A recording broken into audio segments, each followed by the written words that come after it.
One of the keys as we now go through our CMA, we don't need to go into the details of the CMA, you're experts at that. But the CMA, now we're coming back, and this is where we're going to talk about net proceeds. This is where we'll talk about our marketing plan, the 8 steps to selling your home in a down market.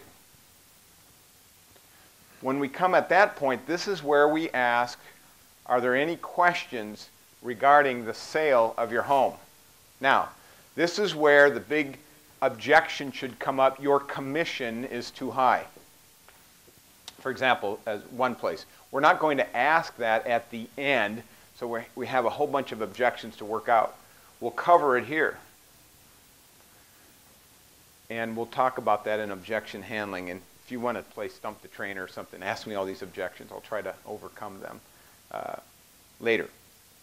But we want to answer any objections we have at this point and then re-ask. If they say no, now we've moved to persuade.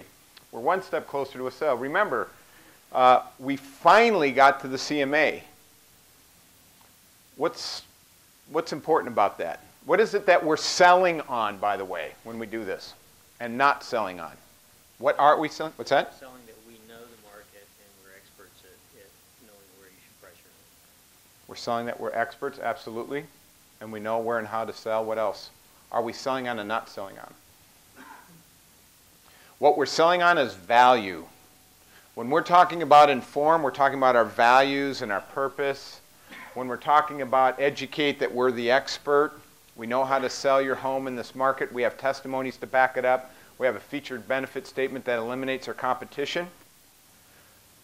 We know what we're doing so that we're not selling on price. That's what this is also setting up, so that we're not commodity selling. Coming right in, just cut to the line, John. You've done all this work on the presentation.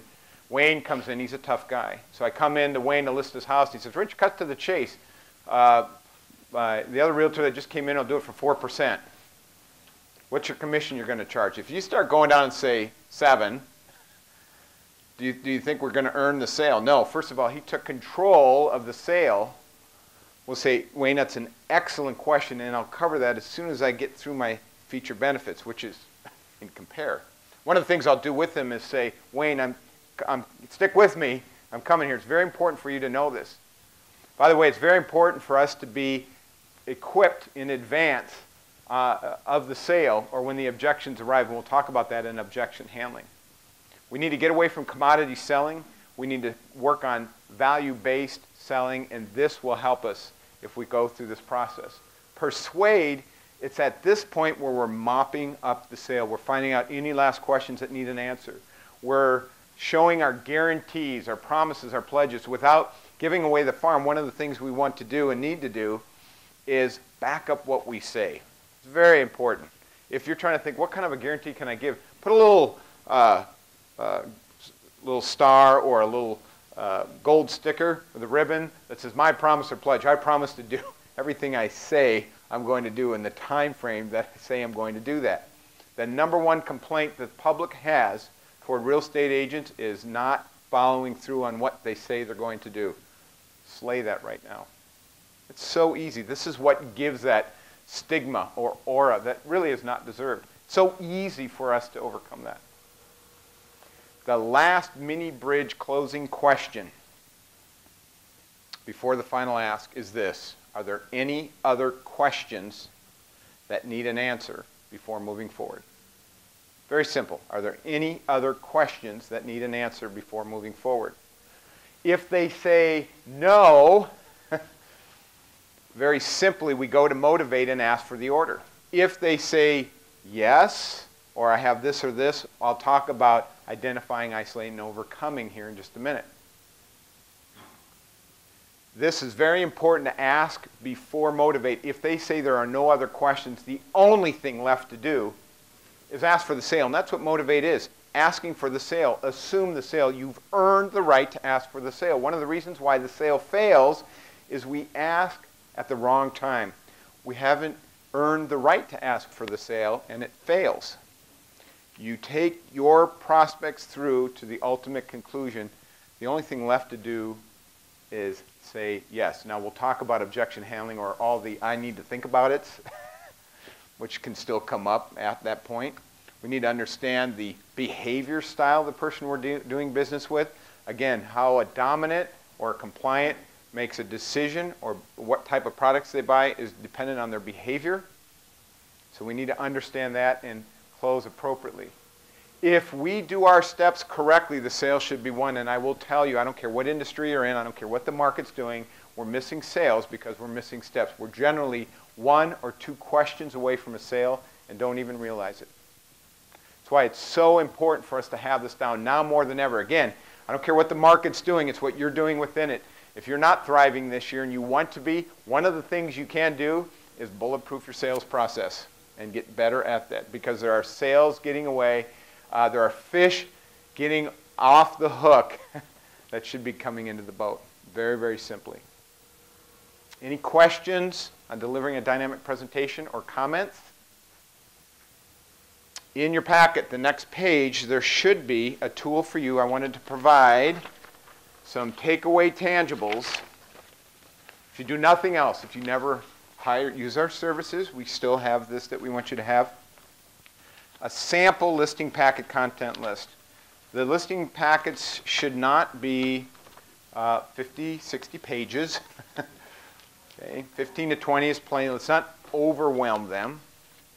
We'll make adjustments based on their behavior, but this is an example of items that you should have or topics that should be covered in these different sections of the sales presentation. So that's for your use to review, make sure presentations. As a broker owner, I would have a templated process that's there ready for each executive to make the adjustments. Realty Executives has a great arsenal of tools. Even some of their older ones, we're actually going to see a presentation of some of the older slides. It's still great. The key is that there's a basic process in place that your executives can also make slight modifications to. That makes your process more efficient, allows you to process your buyers and sellers more quickly. I want to talk about objection handling. My favorite, by the way. Oh, let me cover on this. 4 reasons, first of all, to elevate your presentation. Number 1, it'll differentiate yourself from your competition. I guarantee it. Again, most agents really are ethical and honest. They're just poor professionals. They have poor selling skills. So if you build your sales process and follow it, it'll differentiate yourself. It will increase your conversion ratios. I will tell you, the problem is not lead generation, it is lead conversion.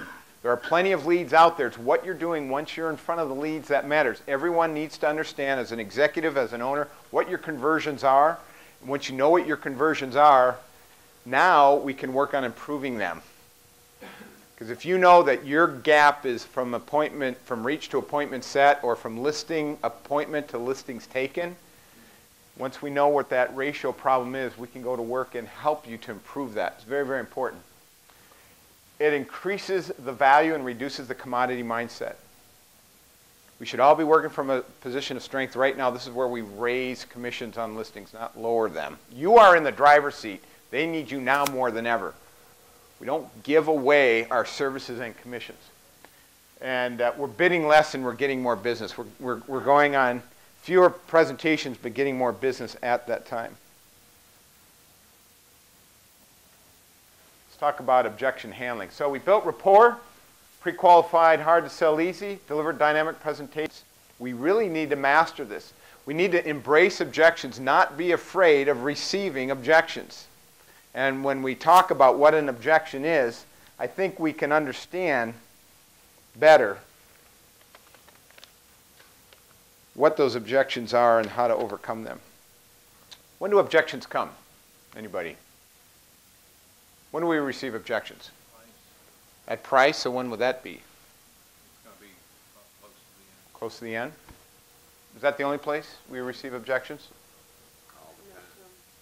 All the time? Commissions, so that would be towards the end, all the time. Does anybody agree with that, all the time? Here's the reality. We receive objections all the time. We will receive objections at the building instant rapport stage, and those are called smokescreen objections. I'm not interested, I have a realtor, I'm too busy, call me later. Key smokescreen objections.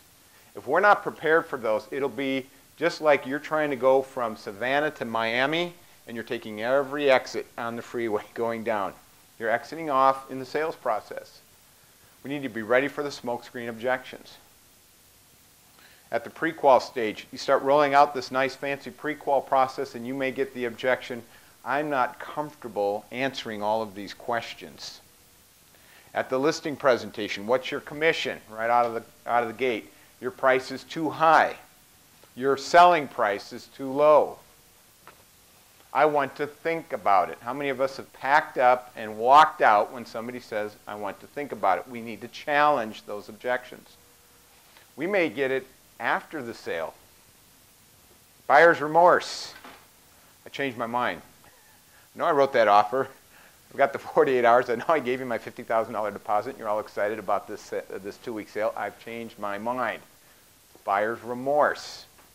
We need to prevent buyer's remorse by taking them through a sales process effectively.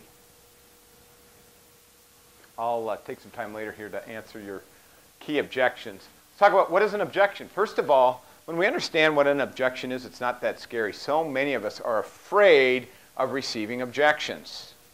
We have a fear of it. First of all, an objection is not no. They say, I'm not interested, I'm working with another realtor, too busy, call me later. It's not no. It's simply a request for more information. And if you satisfy their need, the answer is yes. Remember, everyone you talk to has a problem or several problems. There are many solutions out there. It's your job to show them why you are the best solution. If you satisfy their needs and that's all it is, the answer is yes. Some people are hung up on conditions. We're trying to push through something we can't do. Here's a condition. Top performers know the difference. A condition is a valid reason the prospect cannot move forward. Give me an example of a condition. I don't have any money, I don't have a job. We need to move on. Unless they have cash, unless they have an inheritance, somebody stocked away. That's a red flag. What else? How about a cloud on a title? Cloud on a title could prevent this. So no matter what we're doing, it's not going to happen. Top pros know the difference between an objection and a condition, and they will move on. They won't waste their time trying to make or answer or solve a condition. What if somebody passed away? Would that be a condition? Their name's on the title, they passed away? It's a condition. We have a problem. We need to watch through. An objection is not no. We need to understand that. We need to get over the fear of receiving objections, and I will talk about that here in just a minute. We need to weed these out at the pre-qual, by the way. The abilities or the conditions should be weeded out there if we're doing our job right.